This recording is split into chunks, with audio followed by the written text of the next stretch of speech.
un ordre de se retirer et donc de la rive droite du Dniepr. Donc c'est en effet tout ce qui concerne la ville de Kherson et ses alentours.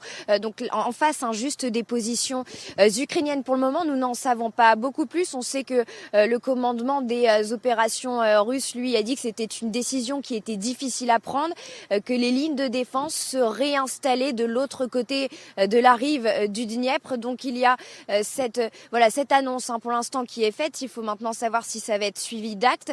Pour le moment, nous avons évidemment tenté de joindre nos contacts militaires ukrainiens. Ils n'ont pas le droit de nous donner beaucoup plus d'informations que cela. On sait qu'il y a une ville qui a été partiellement reprise, en tout cas aujourd'hui, sur le front en direction de Kherson. Ces militaires qui nous disent pour le moment, il faut quand même tout de même rester prudent. Je vous le dis, ils sont toujours dans cette peur d'avoir des informations, que ce soit même des informations données officielles, mais que ce soit finalement un piège. Donc vous voyez, les Ukrainiens, eux, attendent encore de savoir exactement ce qu'il se passe. Et puis, peut-être une information pour vous, parce que c'est vrai qu'aujourd'hui, nous étions en tournage avec des militaires sur le front. Et à cette partie-là du front, parce qu'évidemment c'est très grand, il y avait une accalmie assez rare, parce qu'on était avec l'artillerie et il n'y avait aucun bruit sur la ligne de front. Les militaires nous disaient c'est assez curieux ce qu'il se passe, alors que hier c'était complètement différent. Voilà, est-ce que c'est un élément de réponse à ce qui s'est passé? On ne pourra jamais savoir parce que c'est vraiment un point très localisé. Mais il y a aussi quelque chose d'autre, c'est qu'on a pu s'entretenir avec une personne qui est du côté de cette région occupée de Kherson, et cette personne nous disait nous n'avons pas trop d'informations sur ce qui se passe à Kherson même. On sait que depuis 24-48 heures, plus personne ne peut rentrer dans la ville, et on sait aussi que les militaires russes, en tout cas, seraient en train de miner les bords du Dniepr. Voilà, ce sont des informations qui proviennent de là-bas, un témoignage en tout cas. Encore une fois, ici, on reste prudent et on attend d'avoir beaucoup plus d'informations. Évidemment, merci beaucoup Charline. Axel Charles Messens pour les images également, votre fixeur, toute votre équipe bien entendu. Vous nous rappelez absolument quand vous voulez. Ce que nous dit Charline, général, c'est logique et classique. Ce que je disais tout à l'heure, après moi le déluge, je m'en vais mais je mine et je casse tout ce que je peux avant de partir. Alors, je ne sais pas ce qui se passe sur le terrain. Je dis simplement qu'il est normal quand on fait une retraite organisée de ses forces, surtout pour franchir un cours d'eau aussi important sur lequel il n'y a plus de pont, il n'y a plus des moyens dits de fortune ou d'opportunité, de retarder le plus possible la progression de l'armée ukrainienne qui pourrait être tentée d'aller un peu plus vite que prévu. Voilà, donc on mine,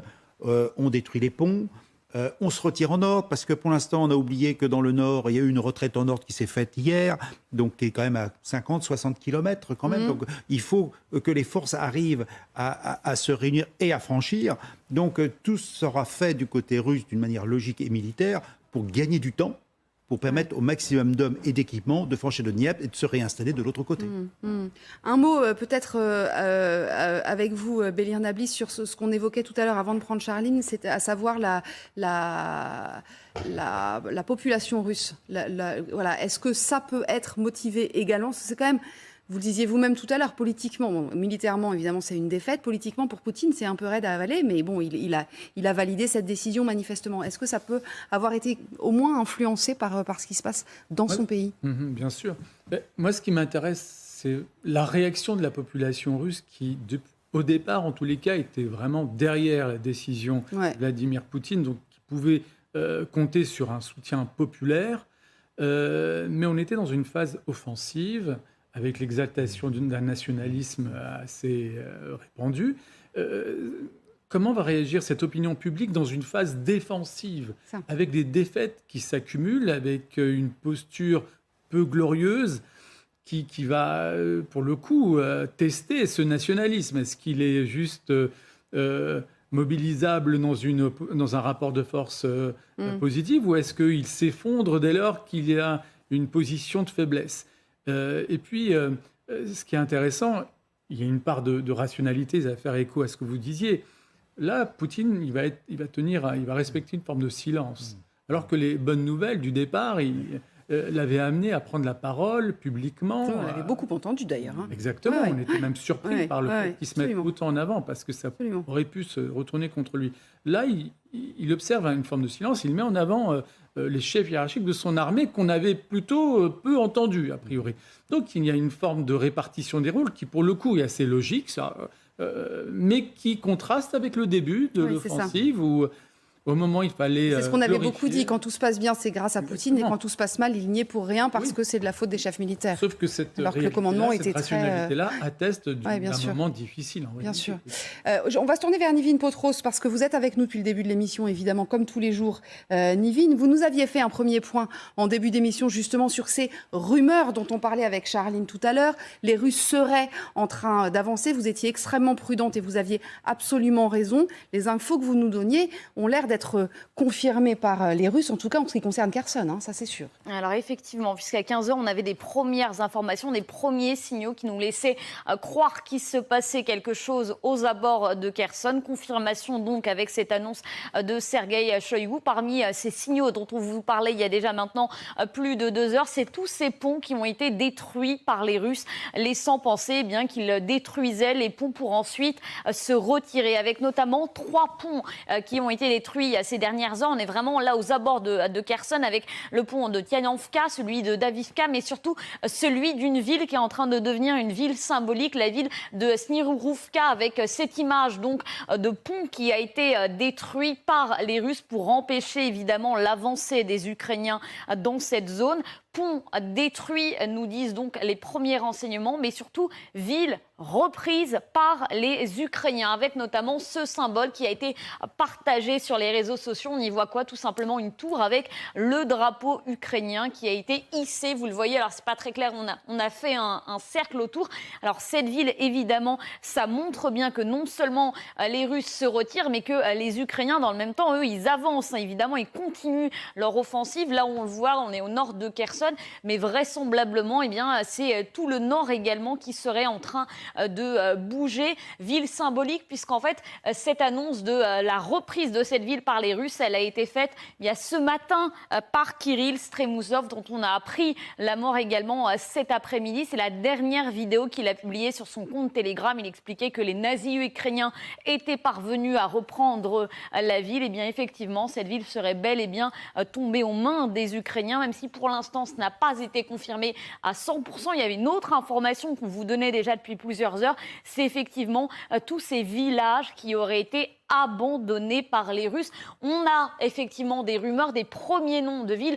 On va rester prudent sur la localisation de ces villes, mais vraisemblablement, c'est principalement du nord de Kherson que les Russes seraient en train de se retirer. On le sait qu'ils se retirent, mais où précisément, pour l'instant, pas de certitude là-dessus. Que vont faire les Russes ces prochains jours? Eh bien, ils vont tout simplement traverser le Dniepr que vous voyez juste là. Ils disposent encore de 3 ponts pour ce faire, les 2 ponts à côté de la ville d'Antonovski, le pont de Novakakovka également.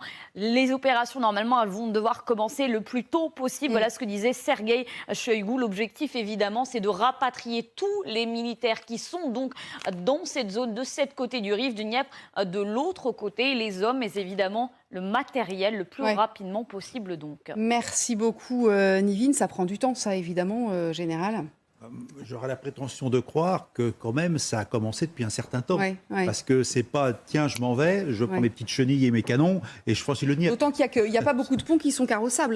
Je crois que c'est surtout des ponts qu'on peut passer à pied, parce qu'ils ont été endommagés quand même. Oui, donc je pense qu'une grande partie... Est-ce qu'on a vu les combats dont on nous parle? C'est des combats retardateurs. C'est-à-dire que je pense qu'il doit y avoir un vide entre la première ligne qui est au contact et les dizaines de kilomètres qu'il y a derrière jusqu'à Kherson.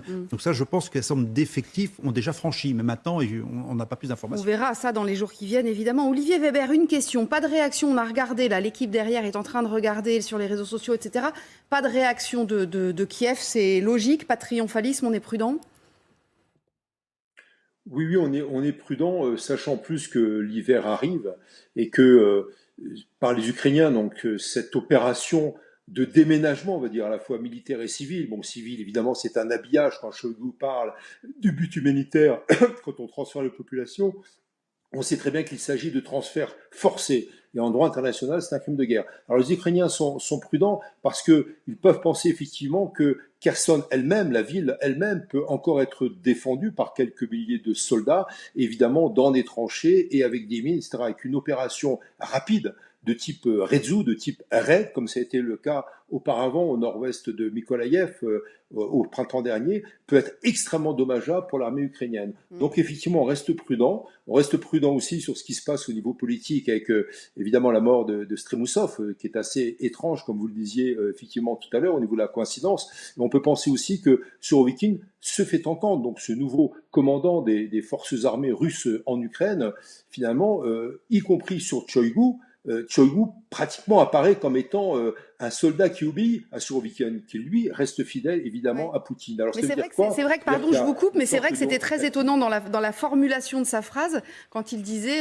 en gros, j'ai accédé à la demande de Surovikin, qui était une demande évidemment extrêmement juste. Enfin, on sentait que quasiment c'était Surovikin qui lui avait dit, maintenant c'est parti et tu n'as pas le choix, quoi. Tout à fait, absolument. C'est l'homme fort de l'Ukraine, du côté russe. C'est presque l'un des grands hommes forts aussi de l'armée russe.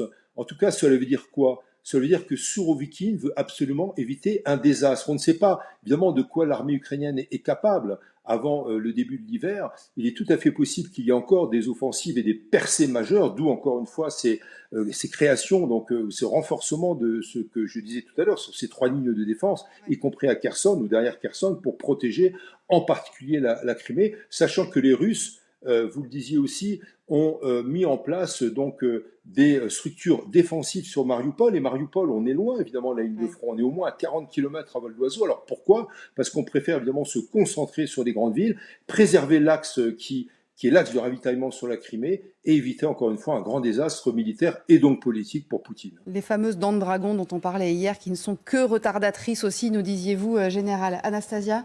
Je voudrais juste donner un nouvel élément par rapport à la mort de Stremousov. Il y a des journalistes d'enquête digitale qui ont trouvé que la vidéo de condoléances de Vladimir Saldo a été enregistrée 2 heures avant l'annonce officielle de sa mort, parce qu'il y a des métadonnées, vous pouvez télécharger la vidéo et vérifier.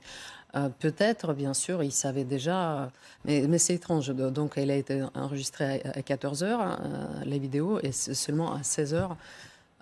J'ignore par contre, oui, à 16h peut-être de l'heure locale. Heure locale, oui, parce que nous, on a eu l'information vers un tout petit peu avant le début de l'émission, donc de 14h45 à peu près. En tout cas, c'est un élément qui dérange. Oui, c'est ça. Sinon, juste une chose sur Shoigu, quand même, il renonce à la responsabilité. On peut penser à ça quand il dit, voilà, c'est Surovikin qui m'a demandé. En tout cas, quand Poutine annonce une attaque, c'est toujours son idée. Il a quand même un rôle étrange, cet homme. C'est voilà, le général. Donc, au cas de problème, c'était son idée. Mais c'est vrai que c'était, Vera, depuis le début, Shoigu, on se demande quel rôle exact il joue auprès de Poutine, s'il est le pantin ou si au contraire il est un faire-valoir extrêmement utile et il le fait en conscience. Parce qu'il est là, il n'est pas là, on a l'impression qu'il a été mis de côté, et puis finalement on le retrouve avec Poutine, et puis il est cité, il est mis en avant, et en même temps, tous les hommes qui gravitent autour de Poutine le méprisent un petit peu, on peut penser notamment à Prigojine par exemple, pour ne citer que lui. En fait, il est toujours là, Shoigu quand même.